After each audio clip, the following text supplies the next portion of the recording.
নমস্কার, ভতেশ্বর study centre চ্যানেলে তোমাদের প্রত্যেককে স্বাগত। অন্নপূর্ণা যোজনার ৩,০০০ টাকা অ্যাকাউন্টে কাদের কাদের ঢুকেছে, কাদের কাদের ঢোকেনি তারা অবশ্যই কমেন্ট করবে এবং তোমাদের কোন ডেটে তোমরা অ্যাপ্লাই করেছিলে তোমরা অবশ্যই সেটা জানাবে। আজকের ভিডিওর মাধ্যমে কিছু ইনফরমেশন তোমাদের কাছে দেব, যে ইনফরমেশনটা প্রত্যেকের কাজে লাগবে। যারা যারা প্রকল্পের টাকা পেলে, যারা পেলে না এবং তোমাদের কি কারণে তোমাদের টাকা আটকে গেল বা তোমাদের টাকা হোল্ড হয়ে গেল, সেই সম্পূর্ণ তথ্য তোমাদের কাছে তুলে ধরব। গতকাল রাজ্যের মুখ্যমন্ত্রী শুভেন্দু অধিকারী মহাশয় তিনি কিন্তু এর শুভ সূচনা করেছেন। তো যাই হোক, সেটা তোমরা অলরেডি সেই ভিডিওটা দেখেছো। তো দেখো, তোমাদের বলে রাখি, যাদের প্রকল্পের টাকা ঢুকেছে তাদের কিন্তু এরকম একটি এসএমএস এসছে। তোমাদের অবশ্যই এসএমএসটা ভালো করে চেক করতে হবে যে অন্নপূর্ণা যোজনার অধীনে আপনার প্রাপ্য অর্থ ৩,০০০ টাকা প্রদান করা হয়েছে পশ্চিমবঙ্গ সরকার, এরকম বলে একটা যদি তোমাদের কাছে এসএমএস আসে, ঠিক আছে, তোমরা অবশ্যই তোমাদের ব্যাঙ্ক স্টেটমেন্টটাও একবার চেক করে নেবে, ঠিক আছে? ওকে, আচ্ছা, এরপরে হচ্ছে যে দেখো, প্রথম ধাপেতে কি হয়েছে সেটা হলো দুপুর 1:20 পয়লা জুলাই মানে গতকাল দুপুর 1:20 নেতাজি ইন্ডোর স্টেডিয়াম থেকে মুখ্যমন্ত্রী ঘোষণা করেন। দ্বিতীয়তে, ডিজিটাল যে ডিবিটি সিস্টেমের মাধ্যমে ধাপে ধাপে ব্যাচ প্রসেসে মানে টাকা সেন্ড হয়, এরপরে ব্যাঙ্ক অ্যাকাউন্টে সরাসরি ডিবিটির মাধ্যমে সেটা ট্রান্সফার হয়ে যাচ্ছে, ঠিক আছে? এই ধাপগুলো মানে সেই প্রোগ্রামের মাধ্যমে সেগুলো দেখানো হয়েছে এবং সেগুলো হয়েওছে। অনেকের ঢুকেছে, অনেকের ঢোকেনি। তো যাদের যাদের ঢোকেনি তারা অবশ্যই কমেন্টে জানাও এবং কাদের কাদের ঢুকেছে টাকা তারাও কিন্তু কমেন্টে জানাবে, ঠিক আছে? চলো পরবর্তী দেখে নিই। পরবর্তী হচ্ছে যে টোটাল ফর্ম জমা পড়েছে অনলাইন অফলাইন মিলিয়ে 1,60,00,000, দেখতেই পাচ্ছ 1,60,00,000 মোট ফর্ম জমা পড়েছে। মোট জমা পড়েছিল এবং হচ্ছে 1,30,00,000 বেশি আবেদনকারী যোগ্য, ঠিক আছে? 1,30,00,000 তাদের আবেদন অ্যাকসেপ্ট হয়েছে, তারা নির্ভুলভাবে আবেদন করেছে, তাদের আবেদনে কোনো গলতি নেই, সব কিছু একদম ঠিকঠাক। তারপরে ২৬ লক্ষ আবেদন বাতিল। দেখো ২৬ লক্ষ আবেদন কিসের জন্য বাতিল হলো? তোমরা জানো যে তোমাদের ফর্মের মধ্যে যে ডেটাগুলোকে এন্টার করতে বলা হয়েছিল সেই ডেটাগুলো তুমি যদি সঠিকভাবে না করো, যে ডকুমেন্টের কথা বলা হয়েছে সেই ডকুমেন্টগুলো যদি তুমি সঠিক না দাও, তাহলে কি করে তোমার ফর্ম অ্যাকসেপ্ট করবে? বা তোমাদের যে ওখানে যে ক্রাইটেরিয়া বলেছে সেই ক্রাইটেরিয়া ফুলফিল করতে হবে, অর্থাৎ 25 থেকে 60 বছরের মধ্যে বয়স হতে হবে। সেখানের একদিন 25-এর থেকে কম বয়স হলেও চলবে না, আবার 60-এর থেকে বেশি বয়স হলেও চলবে না। তো এই যে ক্রাইটেরিয়াগুলো রয়েছে, তারপরে ট্যাক্স পেয়ার হলেও চলবে না। তো এই সব ক্রাইটেরিয়া অনেকে ফুলফিল করতে পারিনি, আবেদন করে দিয়েছে, তাদের আবেদন বাতিল হয়ে গেছে। তো আমি এই ব্যাপারগুলো আরও ডিটেলসে আমি তোমাদের বলবো, সব কিছু একদম স্টেপ বাই স্টেপ দেখতে থাকো।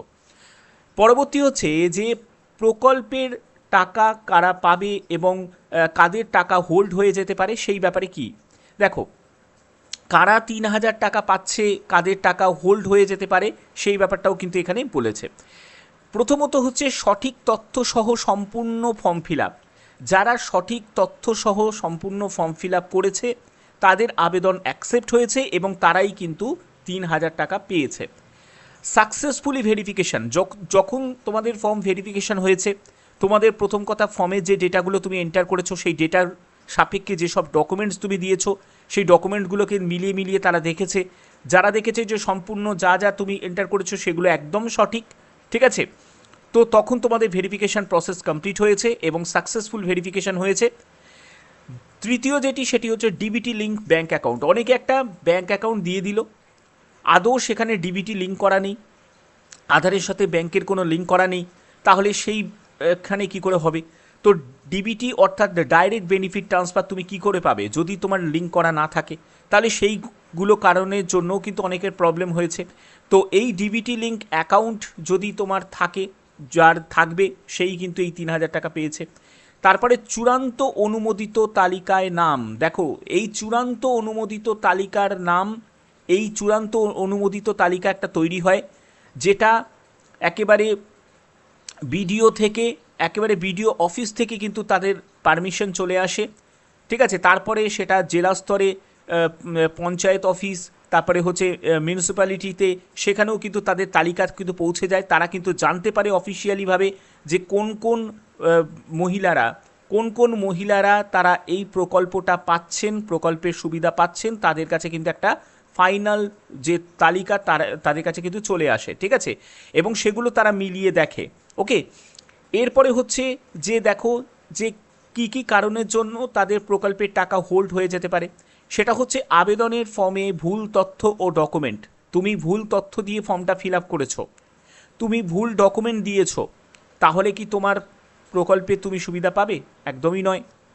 তারপরে হচ্ছে ভোটার লিস্টে নাম না থাকলে, তোমার ভোটার লিস্টে নামই নেই, ঠিক আছে, তোমার ভোটার লিস্টে নামই নেই, তাহলে কিন্তু প্রকল্পের সুবিধা পাওয়া যাবে না। এসআইআর 2026 অবশ্যই তোমার নাম তোলা থাকতে হবে, ঠিক আছে, ভোটার লিস্টে। এবং যাদের তোমার ট্রাইব্যুনালে রয়েছে, তাদের যতক্ষণ না এই কেস সলভ হচ্ছে, ফাইনাল রেজাল্ট প্রকাশিত হচ্ছে, ততদিন কিন্তু তুমি প্রকল্পের সুবিধা পাবে। কিন্তু যখন তোমার রেজাল্ট প্রকাশিত হয়ে যদি তোমার ভোটার লিস্টে ফাইনালি নাম চলে আসে, তাহলে তো ঠিক আছে, তোমার এটা কন্টিনিউ হবে। কিন্তু যদি না আসে, তাহলে কিন্তু 3,000 টাকা সেটা কিন্তু আবার বন্ধ হয়ে যাবে, ঠিক আছে, যাদের ট্রাইব্যুনালে রয়েছে, আমি তাদের কথাটা বলছি। তারপরে হচ্ছে ডিবিটি ব্যাঙ্ক অ্যাকাউন্ট লিঙ্ক করা নেই, যাদের ডিবিটি ব্যাঙ্ক অ্যাকাউন্টে লিঙ্কই করা নেই, তারা কিন্তু পাবে না। যোগ্যতার শর্ত পূরণ না হলে, যোগ্যতার শর্তগুলো কি কি রয়েছে? প্রথম কথা হচ্ছে একজন ফিমেল হতে হবে। আমরা দেখেছি লক্ষ্মী ভাণ্ডারে যারা পুরুষ তারাও বলে লক্ষ্মী ভাণ্ডার নিত, তো এখানে তো সেটা চলবে না।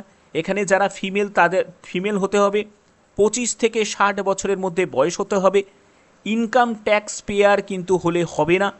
তুমি যদি একজন পেনশন হোল্ডার হয়ে থাকো, তুমি যদি একজন গভর্নমেন্ট সার্ভিস করে থাকো, তুমি যদি গভর্নমেন্ট স্ট্যাটিউটরি বডিতে তুমি কাজ করে থাকো, তাহলে কিন্তু তুমি এই প্রকল্পের আওতার মধ্যে তুমি পড়বে না, তোমার ফর্ম রিজেক্ট করে দেওয়া হবে, ঠিক আছে। আচ্ছা, এবার হচ্ছে জনকল্যাণ শিবির, এগুলো কিন্তু সবই কিন্তু মাননীয় মুখ্যমন্ত্রী গতকাল কিন্তু এগুলো বলেছিলেন যে 4 দিন ব্যাপী জনকল্যাণ শিবিরে 8,15,000 ফর্ম জমা পড়েছিল। যে জনকল্যাণ শিবিরটা হয়েছিল, সেই জনকল্যাণ শিবিরে 8,15,000 ফর্ম জমা পড়েছিল প্রত্যেকেই, অর্থাৎ 8 লক্ষ, ঠিক আছে, 8,15,000 যে ফর্ম জমা পড়েছিল, সেই 15,000 ফর্মের কিন্তু প্রত্যেকেই 1 জুলাই টাকা পেয়েছে। কারণ প্রথম কথা দেখো, এই জায়গাটা কিন্তু খুব ভালো, সেটা হলো অফলাইনে যে ফিল আপে তোমরা ফর্মটা নিয়ে যাচ্ছিলে, জনকল্যাণ শিবিরে অনেকে রয়েছিল যারা কিন্তু ফর্মের ফিল আপের ব্যাপারে অনেক হেল্প করছিল, তো তাদের কাছেই তুমি ফর্মটা ফিল আপ করলে তারা সঙ্গে সঙ্গে সেটাকে ভেরিফাই করছে, কারেকশন করে তোমাদের ফর্মটা জমা নিয়ে নিচ্ছে। আর যদি তুমি কিছু ভুলভ্রান্তি করে থাকো, সেটা তোমাদেরকে পরের দিন আসতে বলছিল, যে পরের দিন এসো, এই ডকুমেন্টগুলোকে নিয়ে এসো আর এগুলোকে সংশোধন করে এসো। তোমরা অনেকেই সেগুলো যাচ্ছিলে এবং সেগুলো তারাই কিন্তু সম্পূর্ণ চেক করে তারা জমা নিয়ে নিচ্ছিল। এই যে জনকল্যাণ শিবিরটা, এই জনকল্যাণ শিবিরে কিন্তু অনেকের উপকার হয়েছে। তার জন্য তোমরা দেখছো যে 8,15,000 ফর্ম জমা পড়েছে এবং 8,15,000ই জেনুইন, তাদের প্রত্যেকের কিন্তু 1 জুলাই মানে গতকাল কিন্তু তাদের টাকা ঢুকে গেছে। তো তোমাদের কাদের 1 জুলাই মানে 1 জুলাই কাদের টাকা ঢুকেছে, 1 জুলাই কাদের টাকা ঢুকেছে, কাদের ঢোকেনি, তারা অবশ্যই কিন্তু কমেন্টে জানাবে। এবং কোন ডেটে তুমি ফর্ম ফিল আপ করেছিলে সেই ডেটটা অবশ্যই তুমি কমেন্টে জানাবে, ঠিক আছে। আচ্ছা, এবার হচ্ছে যে 1 জুলাই টাকা না এলে কি করবে। দেখো, প্রথমত হচ্ছে মোবাইল SMS এবং ব্যাংকের পাসবই চেক করো। কারণ অনেক সময় কি হয়, মোবাইলে SMS আসতে দেরি হয়, একটু সময় লাগে, ঠিক আছে, অনেকটাই কিন্তু সময় হয়ে যায়। আবার অনেক সময় কি হয়, অনেকে মানে পুরনো SMSগুলোকে ডিলিট করে না, তাহলে কি হয়, নতুন SMSগুলো ঢুকতে পারে না এর জন্য। তো এরপরে হচ্ছে ব্যাংকের পাসবইয়ের স্টেটমেন্টটা চেক করো। স্টেটমেন্ট অবশ্যই তোমরা প্রত্যেকে চেক করো। তারপরে ব্যাংক সার্ভার প্রবলেমের জন্য টাকা ঢুকতেও কিন্তু দেরি হতে পারে, তাই আজকেও ব্যাংক স্টেটমেন্ট চেক করো। আজকেও মানে আমি আজকের ডেটের কথা বলছি, 2রা জুলাইয়ের কথা বলছি, ঠিক আছে। 2রা জুলাইয়ে ব্যাংকের স্টেটমেন্টটা একবার চেক করতে হবে, কারণ অনেক জায়গায় আছে যেহেতু এত ক্যান্ডিডেট তাদের যেহেতু 1 জুলাইয়ে টাকা ঢুকেছে, এবার অনেকের আছে, অনেক ব্যাংকের আছে সেই সব কাজের চাপের জন্য, এমনি তো নর্মালি ওদের বিভিন্ন প্রকল্প ছাড়াও তো অনেক কাজ থাকে, তো সেগুলোর জন্য সার্ভারের অনেক সময় প্রবলেম থাকে, এবং এই সার্ভার প্রবলেমের জন্য, সার্ভার ক্র্যাশ হয়ে যাওয়ার জন্য কি হয় যে ব্যাংকের যে আপডেটটা সেটা হতে দেরি হয়। তো সেটার জন্য আজকেও কিন্তু তোমরা একবার চেক করে নাও। তারপরেও যদি দেখো যে টাকা ঢোকেনি, তারপরেও যদি বলতে আমি বলতে চাইছি যে আজকে 2রা জুলাই আর 3রা জুলাই মানে কালকে, ঠিক আছে, এই 3টে দিন তোমরা দেখেছো, মানে 1 জুলাইয়ে যদি না ঢোকে হয়ে গেল 2রা জুলাই মানে আজকে, কালকে হচ্ছে 3রা জুলাই, এই দুটো দিন আর যে পড়ে রয়েছে, এই দুটো দিন ভালো করে মিলিয়ে নাও, দেখে নাও। যদি দেখো যে তবুও ঢোকেনি, তাহলে কিন্তু বিডিও বা ব্লক অফিসে যোগাযোগ করতে হবে, ঠিক আছে। এবার বিডিও অফিস বা ব্লক অফিসে তোমাদের যেতে হবে। বিডিও অফিসে কি নিয়ে যাবে দেখো, প্রথমত হচ্ছে অ্যাপ্লিকেশন আইডি।